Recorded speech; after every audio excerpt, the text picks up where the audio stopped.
Who knows about this? Jacques Surette was telling me about this new policy called Place Safe. Place Safe. This is being implemented by Father Couture throughout Canada. It was started by Father Wegner, and now it's supposed to be implemented by Father Couture, with basically a monitoring system where you sign up freely for it. And the idea is to minimize lawsuits, so that in order to get insurance, you have to follow all these procedures, basically primarily against pedophilia and against any hate crimes. So people will sign up to be monitors. So if there are monitors amongst the people watching the priests, watching the teachers, then the insurance price goes down, something like that. And they'll monitor primarily for things, to watch for things like pedophilia or homosexuality or anything of that nature, inappropriate behaviors, but that the priest signs up for it and the faithful sign up for it, and that this is begun by Father Wegner, but now being implemented by Father Couture. So what does anybody know about that? Being followed throughout Canada. Nothing from America. Huh? Nothing from America either. We're doing it there as well? Oh no, I've heard nothing from. Oh, okay. Yeah. Because I think it's, as far as I understand, it's primarily here. Okay. But maybe it'll be into it later. But the idea behind it is the insurance, worried about lawsuits. I think that's the idea behind it. So you can say, see, we have monitors, so if the priest says anything inappropriate from the pulpit, and I think it's one of those generic inappropriate, what's inappropriate? Doesn't say, right? It's like communism. It's like communism. These vague, inappropriate comments, inappropriate behavior, anything that doesn't seem proper should be, like they tell you in the airports all the time. You see any unusual packages, but never tells you what an unusual package looks like. Doesn't give you any signs about unusual. You're just supposed to look for unusual and then report it, because everybody has their own idea of what that might be. I guess it's something vague like that, but I don't know. It just seems like the illusion of the supernatural, the march towards the liberalism just continues to grow and grow and grow. It's a non-stopping thing. But Father Chazelle, myself, and Father Yuko and Father Kramer, and Father Suelo, 5 priests, we met in the Philippines a couple days ago, and we went to Our Lady of Victories to the Manila, which was the place where Father Chazelle and I were picked out of the society. That was the last place where both of us were when we got the boot in 2012. And Father Couture wouldn't allow us to say Mass on the side altars anymore. This is before our expulsion, but it was the last place we were physically inside our society chapels, and after that we were not allowed in. So that was in, I think, August or September of 2012 was the last time that we were thrown out. And so we went back there. We saw Father Onoda, Japanese priest and superior there. We've been stationed there since 1993.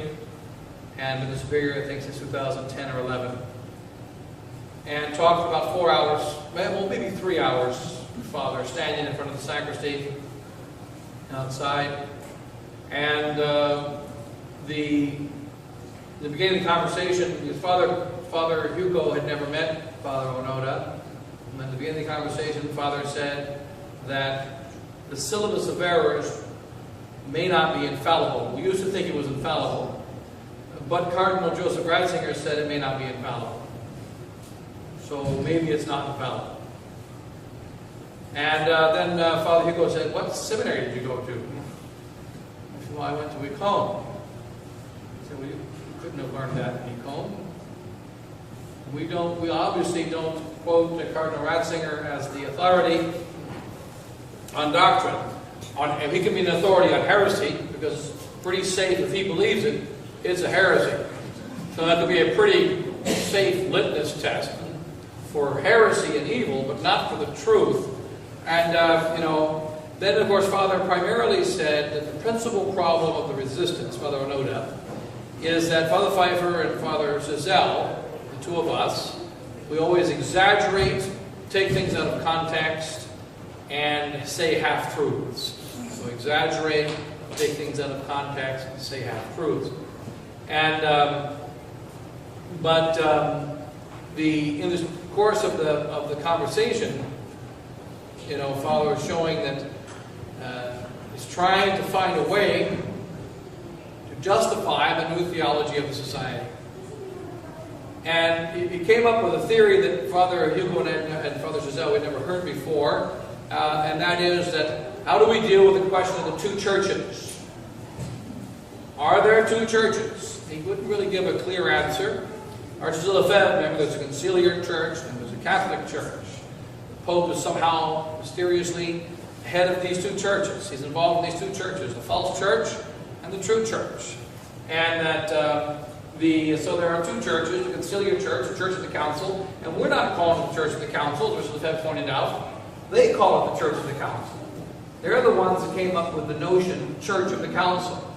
We're following the council. And you hear that from Paul VI, from John Paul I, a few days he was Pope, John Paul II, Benedict XVI, and now Francis. They all call themselves popes, bishops, priests of the council. They don't call themselves popes of the Roman Catholic Church. The last one doesn't even believe in the Catholic God, and doesn't even call himself pope. So, but they always refer to themselves as representatives of the council. If you read the St. Pius V, or whoever the Pope is after Pius V, it might have been Pius VI, I don't remember if it was later, but anyway, Pope after St. Pius V, he never called himself the Pope of the Council of Trent. He wasn't the Pope of the Council of Trent. And before that, they weren't the Pope of the Council of Constance, or the Council of Vatican I. You didn't hear Leo XIII say, I'm the Pope of the Council. I'm going to follow the Council. Never, never, never. They follow the Catholic Church of the last 2,000 years, and the Council of Vatican I, Trent, etc. implement. So it's so clear from their own language, they call themselves another church. It wasn't an invention of Archbishop Lefebvre traditions. So we say that there are two churches. There are two churches. It's certainly a great mystery, but we human beings often belong to two camps. We are creatures that are good on Monday, bad on Tuesday, and so on. So very often people belong to two camps, even though we're not supposed to. St. Thomas Aquinas talks about this. He says angels can't do it. Angels belong, when they make a decision, it's irreversible. Angels can only commit one sin, and they can only do one virtuous act. They can never do two virtuous acts, and they can never do two sins, because they make a perfect choice. When St. Michael decided to obey God, that's it. He can never change his mind. And when Lucifer decided non serviam, that's it. He also can never change his mind, because the angelic mind and the angelic heart is perfect. And it makes a perfect, which means complete decision. But the human mind and human heart is imperfect, which means incomplete. So we make incomplete decisions. Therefore, man can be in a more complex position than angels can. So that you commit a sin one day, you go to confession and you're a saint, next day you're a sinner, next day you're a saint, next day you're a sinner. This is possible for human beings and not possible for the saints, for the angels. So it isn't without precedent to see that there can be two churches.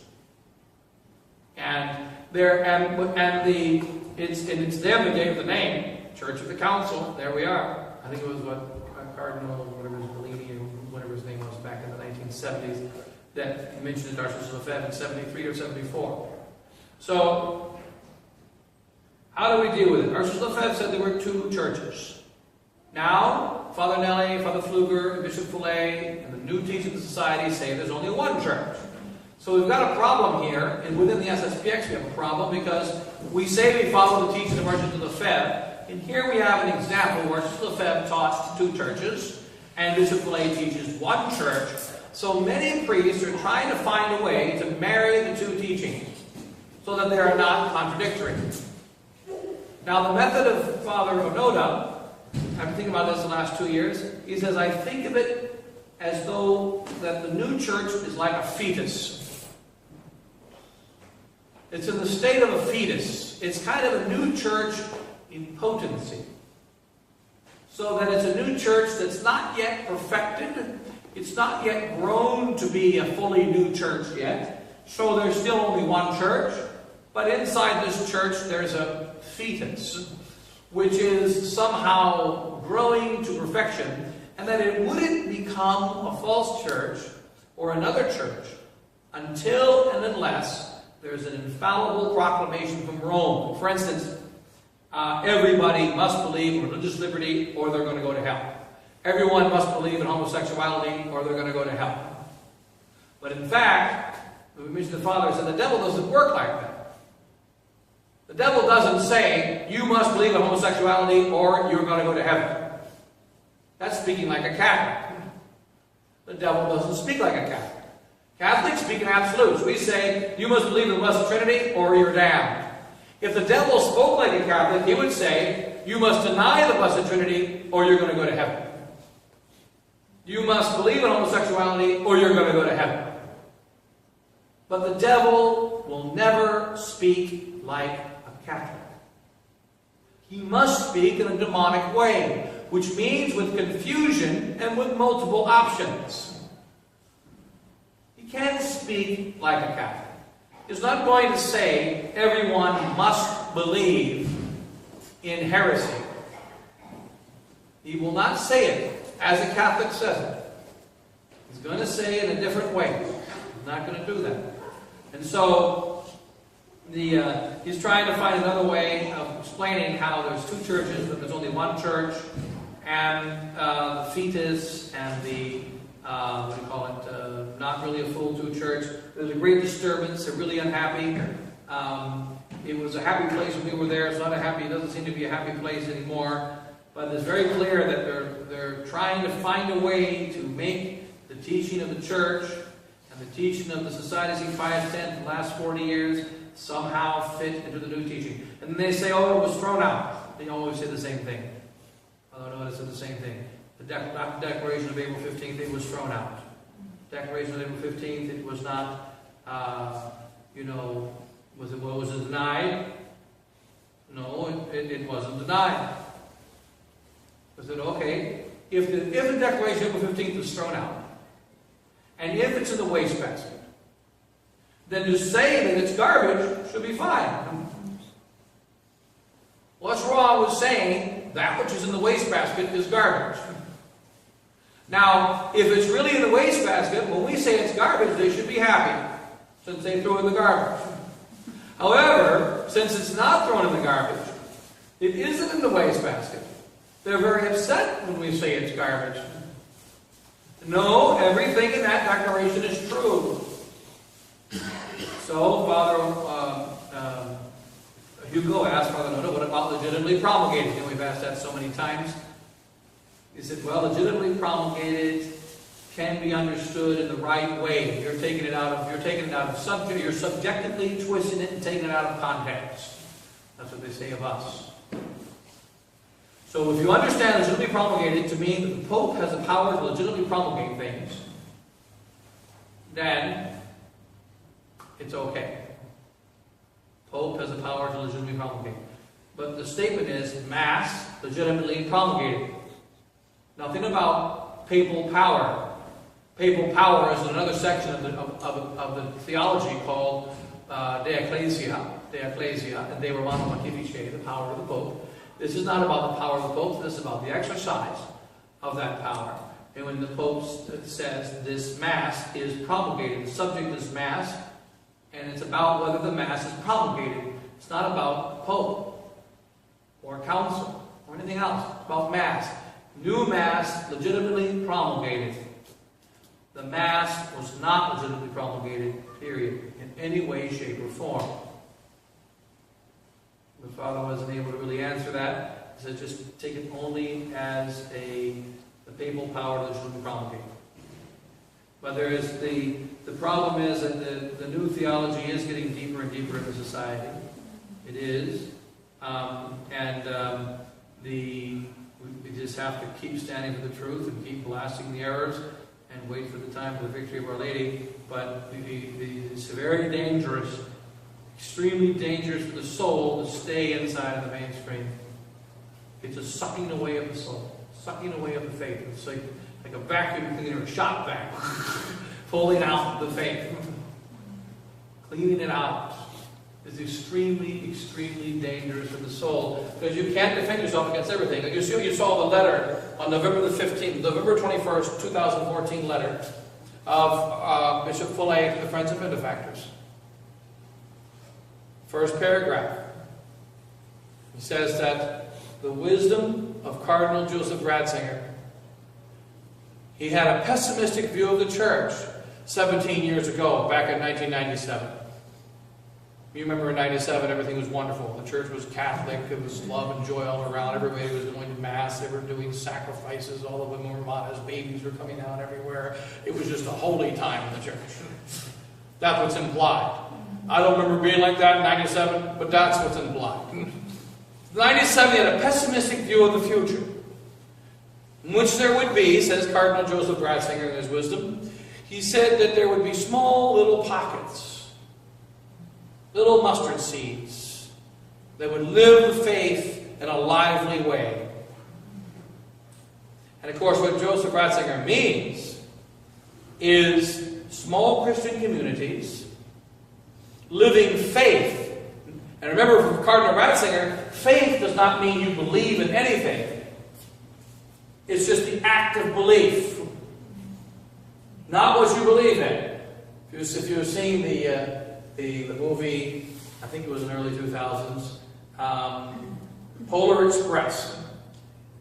The Polar Express is supposed to be the story, a little boy gets on a train, goes to the North Pole, and sees Santa Claus. How many times was Santa Claus mentioned in that movie? 0. Not once. And at the very end, it says, believe. But it doesn't even say, believe in Santa Claus. That's the Cardinal Ratzinger view of faith. The act of believing. It doesn't matter if it's Santa Claus or nothing. Maybe you believe in Nirvana. Maybe you believe in Santa Claus. Maybe you believe in Christ. Maybe you believe in your dog or a house or a tree. It doesn't matter. The object of belief is irrelevant. It's like on the wall there. Dream, believe, and inspire. Doesn't tell you what to believe. This is Cardinal Ratzinger's idea of faith. That's what he means by faith in that quote. That quote is being twisted to try to have some kind of Catholic sense. That in the future there'll be little small lively communities believing. There'll be a believing community over there, another believing community here, another believing community there. This one believes in Buddha, that one believes in Ganpade, this one believes in whatever. That's what Cardinal Ratzinger means. And he's quoting Cardinal Ratzinger. Talk about out of context. These guys love context. Well, they're quoting him out of context. Then there's it's pretty easy to catch that one. Joseph Ratzinger saying something good. This causes your Catholic psyche to have lights to go off, explosions in the mind.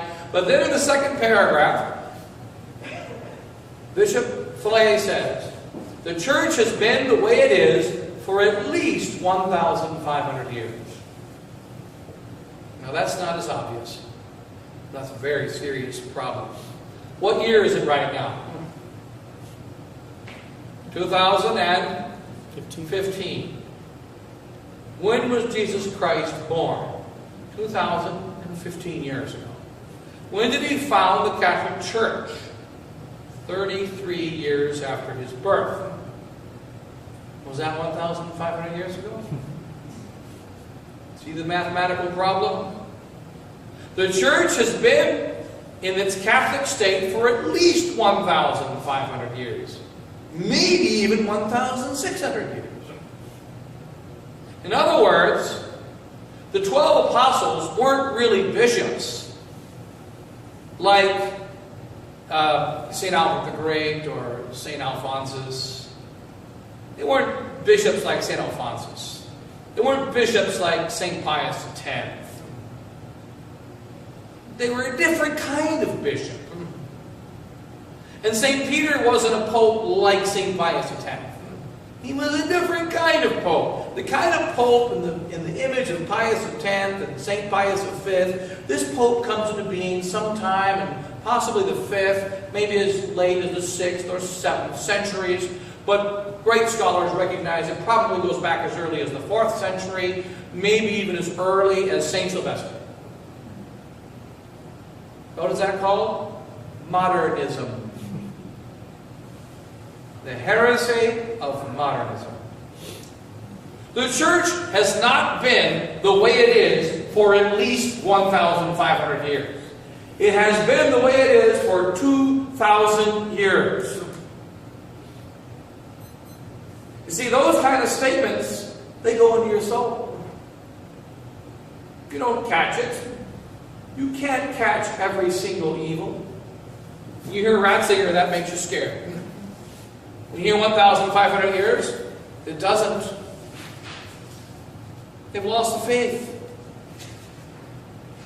They've lost the faith. And they continue. And also, November 21st, 2014.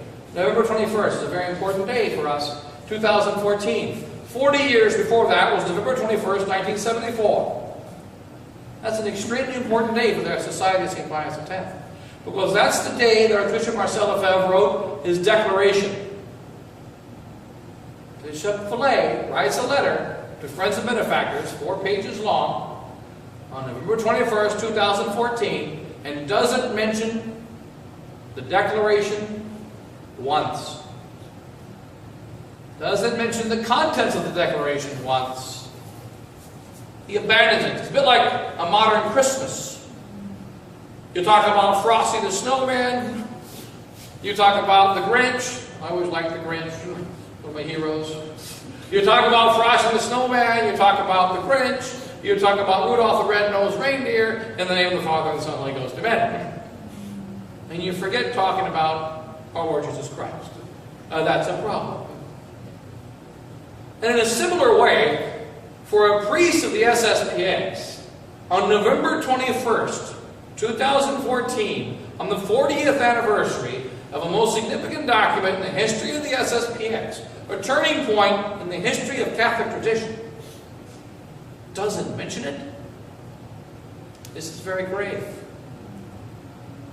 It is a proof that the content of that November 21st, 2014, 1974 declaration is no longer alive in the SSPX. It's proof number 5,783, whatever number you want to put on it. So we've got to just stand firm with the teaching of Marcel Lefebvre and continue. I think it's sufficient enough to go to the drive off here. Mass at 6:30 or 6? I can't remember. It's 6:30. 6:30. That's what I need to go. It is a little bit less than 2 hours, right? St. Catherine's? St. Catherine's. Yeah. Yeah. More than It's that. actually less because we're already going around that direction.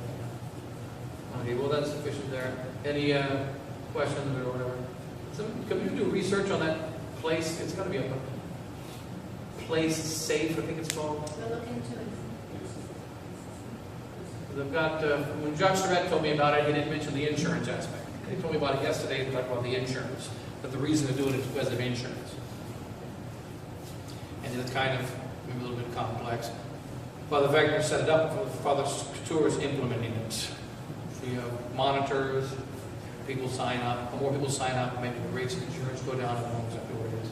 It's like 1984 Orwell. That's exactly what it is. So now the priests and the teachers all know they're being watched at all times, right? And anybody can complain for any reason or no reason. They will. That's communism. Yeah. Russia spread its errors throughout the SSPX. Yes. It's the next stage of the Fatima prophecy. Throughout the world, it's already in the United States and Canada, it's been there for a long time. And now it's entering into the SSPX. And Kerala, communist state, so. It's still communist, isn't it, Kerala? Didn't they vote, Kerala, I think they vote communist every year. They have all their hammer and sickle down there in southern India. Yeah.